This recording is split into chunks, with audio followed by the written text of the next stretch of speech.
Terima kasih Tan Sri Pengurusi di atas kesempatan yang diberikan kepada saya untuk turut serta mengambil bahagian di dalam perbahasan peringkat jawatan kuasa bagi Kementerian Perumahan Kerajaan Tempatan. Sebanyak RM5.934 bilion telah diperuntukkan bagi tahun 2025. Ianya boleh dikatakan satu angka yang besar. Tan Sri Pengurusi, bagi butiran 0100, saya dapati bahawa bagi tahun 2025 sebanyak RM407.38 juta telah diperuntukkan berbanding dengan peruntukan tahun 2024 sebanyak RM449.67 juta. Di kawasan saya terdapat keperluan yang mendesak bagi pelaksanaan kerja-kerja pembersihan longkang, menaik taraf jalan, menaik taraf pasar, penyediaan kios, baik pulih tandas dan lain-lain lagi. Kerja ini perlu diberi keutamaan oleh kerajaan yang memastikan pembangunan dan peningkatan ekonomi setempat di Libaran khususnya dapat diteruskan.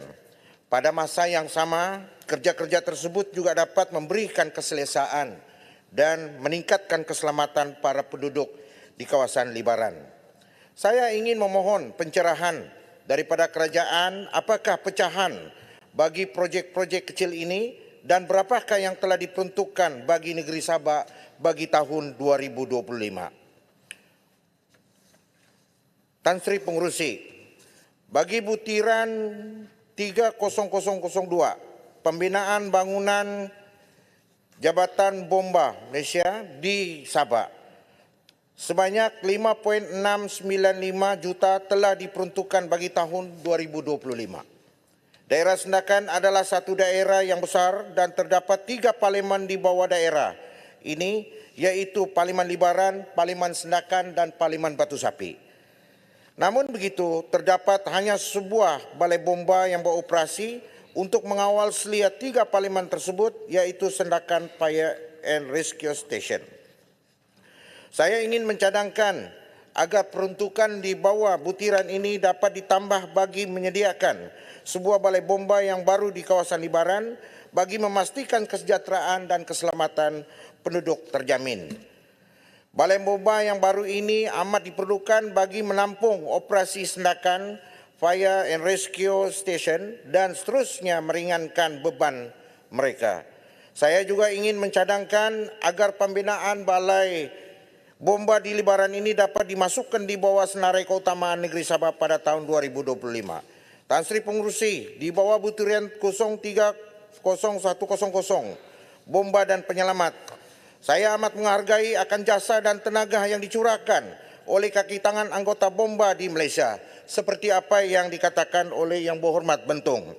Walaupun kerajaan telah melaksanakan SSPA, namun masih terdapat laun-laun khusus bagi anggota bomba tidak pernah ditambah baik sejak sekian lama. Bayaran allowance seperti bayaran intensif bomba pada kadar RM110 bagi 12 jam tidak lagi relevan dan dinaikkan sesuai dengan keadaan semasa. Allowance perkhidmatan bomba pada kadar RM200 serta allowance operasi khidmat pada kadar RM30 bagi setiap operasi adalah tidak lagi sesuai dengan risiko yang ditanggung. Selain daripada itu, saya juga telah dipahamkan bahawa hal-ehwal seperti tuntutan bagi cuti ganti kepada anggota telah bertugas lebih daripada 12 jam serta gantian kepada cuti am tidak lagi diberikan kepada anggota bomba. Perkara sedemikian adalah tidak wajar memandangkan mereka ini perlu mendapatkan rehat walaupun ganti yang sewajarnya di dalam memastikan mereka berada pada kondisi yang optimum untuk menjalankan tugas. Kerajaan memerlukan perbelanjaan yang mapan dan efektif, tetapi jangan sampai kebajikan anggota-anggota keselamatan kita dikorbankan. Saya ingin mencadangkan kepada kerajaan agar kebajikan dan allowance anggota bomba ini dapat ditambah baik sejajar dengan tugas dan risiko yang mereka hadapi setiap kali beroperasi.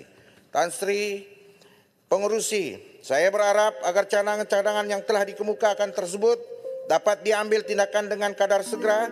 Cadangan-cadangan yang diutarakan bukanlah sekadar satu cadangan jangka masa yang pendek, tetapi bagi manfaat generasi yang akan datang.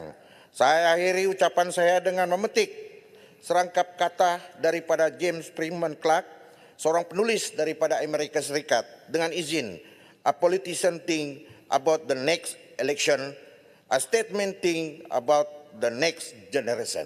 Sekian, terima kasih. Baik.